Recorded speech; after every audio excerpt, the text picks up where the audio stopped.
student, first of all we have to understand the Gauss law and its important properties of the Gaussian surface.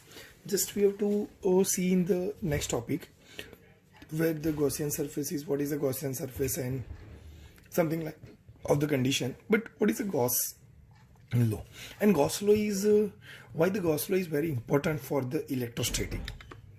But Gauss law is only the imaginary function. Okay, the significance of the Gauss law is equivalent to the Coulomb's law. The significance of the Gauss law is equivalent to the Coulomb's law. But can we find the electric field using Coulomb's law? Yeah, we find the electric field using the Coulomb's law of the electric field of the axis of the ring, axis of the disc, axis of the dipole, and so many. Okay, but the Gauss law does the same job for the finding the electric field like Coulomb's law. Okay, yeah, okay, but the Gauss law has a different kind of the application. What's the first? We have to know that Gauss law is comparatively more simpler through the Coulomb's law. Okay, so we have to also find the electric field using the Coulomb's law, and we have to also find the electric field using the Gauss law. But the Gauss law is comparatively more simpler through the Coulomb's law. Okay, so the Coulomb's law is preferred to find the electric field compared to the Coulomb's law. Okay, so we have to need to understand what is a Gauss law. Okay, fine. Now what is a Gauss law? So I would like to say that Gauss law, the statement of the Gauss law is just, I will like to say that, then we have to see the example. What is the Gauss law? The Gauss law is the electric flux through a closed surface of any closed surface is directly proportional to the total charge enclosed inside the surface. Okay, fine. So what is a Gauss law statement? The statement of the Gauss law is electric flux through the closed surface. Electric flux through the closed surface is directly proportional to the total charge enclosed inside the surface. So the total flux phi equal to this integration of the total integration of electric flux enclosed with the surface is a dA. It's also known as the area vector, or we can also say that the charge enclosed inside the surface 2 upon epsilon 0 is a permittivity of the any of the surface medium. Okay, now let us see one example over here. Okay, now what is the example? Now the example is, this is a closed surface. Okay, fine. This is a closed surface. This is a closed surface. It is an enclosed surface. This is enclosed surface. Okay, in this enclosed surface we have to place 4 charges: Q1, Q2, Q3 and Q4. There are the 4 charges. Okay, over the entire closed surface. Okay, enclosed surface. And the Q5, the charges of Q5, Q6 and Q7 are outside the closed surface. Okay, now what is according to the Gauss law? What Gauss law says that the electric flux through a closed surface is equal to the total charge inside the closed surface. Okay, so the net flux through this is a Q1, Q2, Q3 and Q4. The summation of Q1, Q2, Q3 and Q4 upon epsilon 0. Okay, upon epsilon 0. This is known as a according to the Gauss law. Okay, why we cannot consider Q5, Q6 and Q7? We not taken the Q5, Q6 and Q7 because these charges are not inside the surface or not enclosed in the surface. Okay, they are outside the surface, so we cannot consider in the summation. Okay, now this is an enclosed surface, is also called, this enclosed surface is also called as a Gaussian surface. What surface? Gaussian surface. Okay, oh fine. Now so understand what is a Gauss law. Now after the Gauss law, now understand what is a Gauss law. Now after understanding the Gauss law, we have to understand the properties of the Gaussian surface. So there are so many there are the different properties of the Gaussian surface, but first we have to understand how to select the Gaussian surface and how the Gaussian surface property. So first property is this: it is a purely imaginary surface. Just before I say that, okay, Gaussian surface is not a physical significance. Okay, like the Coulomb's law, but it is a purely imaginary surface. Okay, so Gauss law is a purely imaginary enclosed surface. Okay, it doesn't have the physical significance. It doesn't have the physical significance like the Coulomb's law. Okay, so intention behind the Gaussian surface is only to find out the electric field. Okay, so we have to create a Gaussian surface over a charge area. Okay, fine. The second property of the Gaussian surface is the how to select the Gaussian surface depend on this second property. Okay, so the Gaussian surface should pass through the point at which the electric field can be found. If we have to find out the electric field of the cylindrical surface or a line charge or a surface charge or a volume charge, so we can select the Gaussian surface where at a point where all the electric field to be found out. Okay, now for the third, it's the selection of the Gaussian surface in such a way that the electric field lines are passing perpendicular to the small element of the Gaussian surface. So over the entire surface of anyone, just like example of the cylindrical, there is a huge surface, but we have to create a small charge surface. Okay, so this Gaussian surface, the Gaussian surface in such a way that the electric field lines are passing perpendicular to the small element of the Gaussian surface. Okay, it is a small element of the Gaussian surface. And the fourth one properties given the conductor of the Gaussian surface can be outside or the conductor or along the conductor or inside the conductor. Okay, if the Gaussian surface can be created, so we can also say that the Gaussian surface can be created, can be outside the conductor, it's also outside the conductor is imaginary, it's also inside the conductor or along the conductor, we can say. Okay, fine. So these are the different four properties of the Gaussian surface. It is an imaginary surface enclosed. Second, it is a Gaussian surface should pass to the point of the electric field found.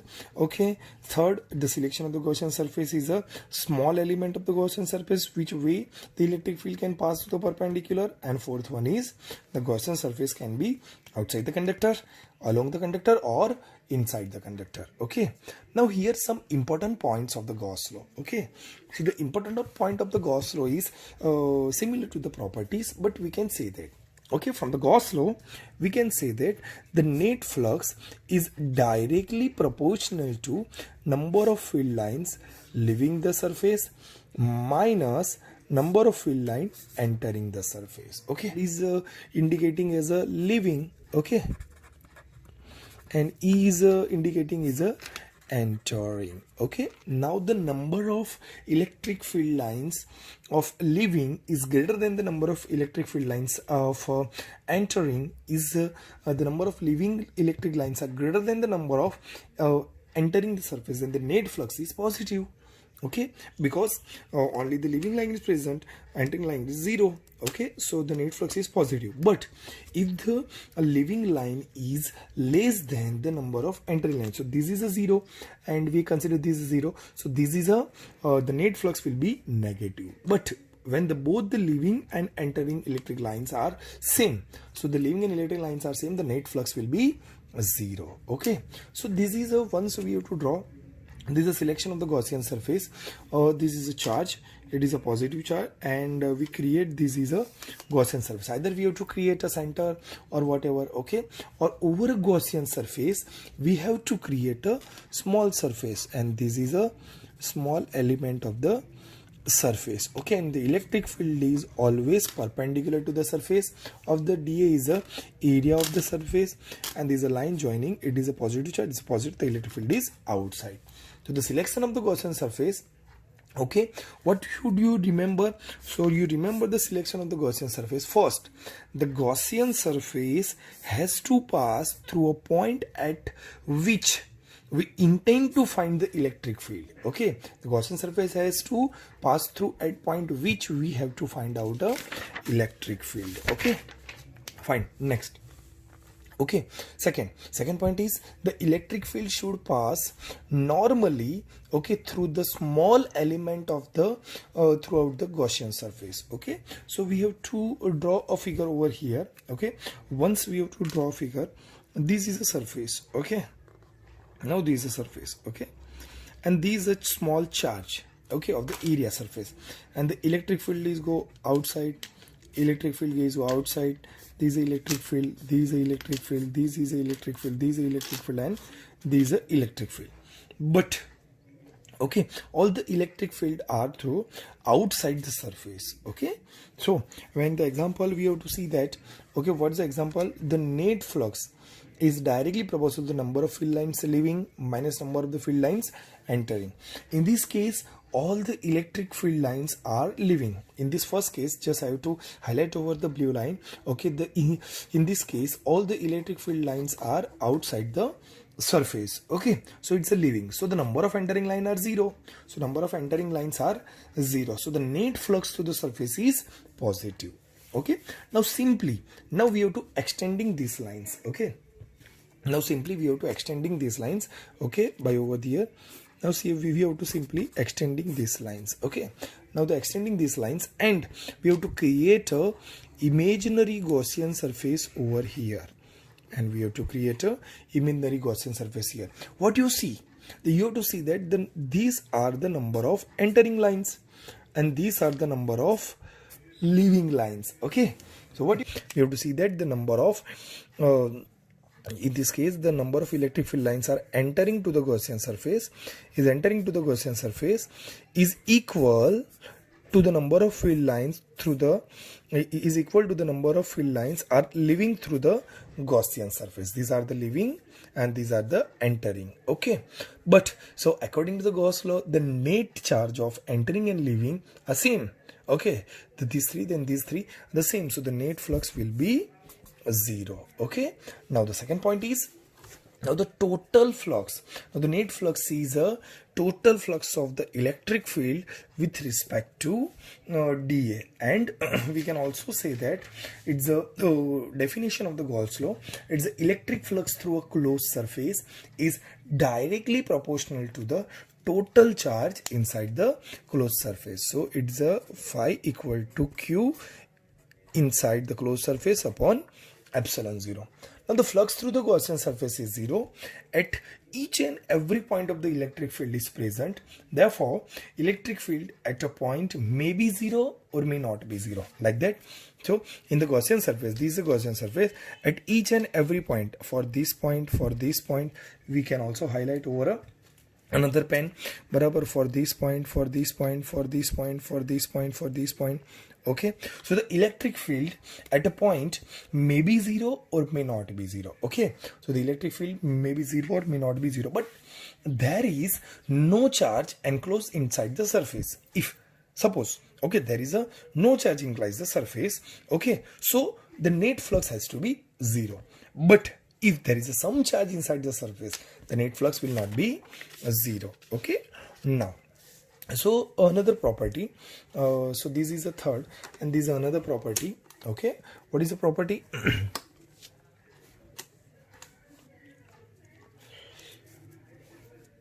Fine, this is a third and this is another property. Now we have to draw a small Gaussian surface. This is a Gaussian surface of Q1, the charge Q1, Q2, Q3 and Q4. Okay, now so imagine the flux. Okay, because these 4 charges are enclosed inside the surface. But what happened when we change the configuration of the charges? If we change the configuration of the charges over the second Gaussian surface, this is also the second Gaussian surface, we have to place Q1 in place of the Q4, Q4 in place of the Q3, Q3 in place of the Q2. So if we moving the charge Q1, in place of charge Q4 similarly, or the charges are located at the different place to each other, what will happen? Okay, so what will happen? Okay, so will the flux change? The electric field is also change? Yes. Okay, when we have to change of the flux, the electric field is also change. So we have to learn earlier, the number of electric flux are more, the number of electric field is more.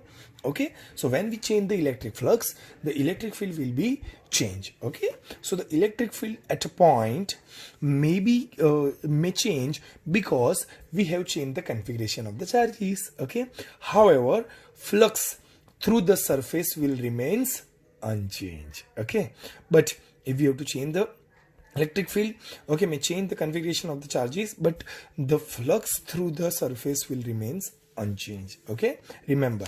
Now for the same case, we have to draw a Gaussian surface over here for the q1, q2, q3 and q4 charge, but q5, q6 and q7 is on the space, but this is not in Gaussian surface. So what will happen if the charge configuration of this charge will, which are outside the Gaussian surface? Okay, so if the this charge will be changed, so what happen for the outside of the Gaussian surface? If we change the place of, so now here, if we change the place of, again, if we change the place of q6 to q5 and q5 to q7 and q4 to q3, whatever, okay, now q6 to q1 and q5 and q5 to q7 and whatever, okay, if we change the charges which are outside the Gaussian surface, what will happen? We are changing the configuration of electric field. Okay, we are changing the configuration. Okay, so the electric field may change, but what we say that the flux through the particular surface will remain unchanged. Okay, because they are all enclosed inside the surface. Okay, so these are some important points of the Gaussian surface. Okay, I hope you enjoy this session. Thank you.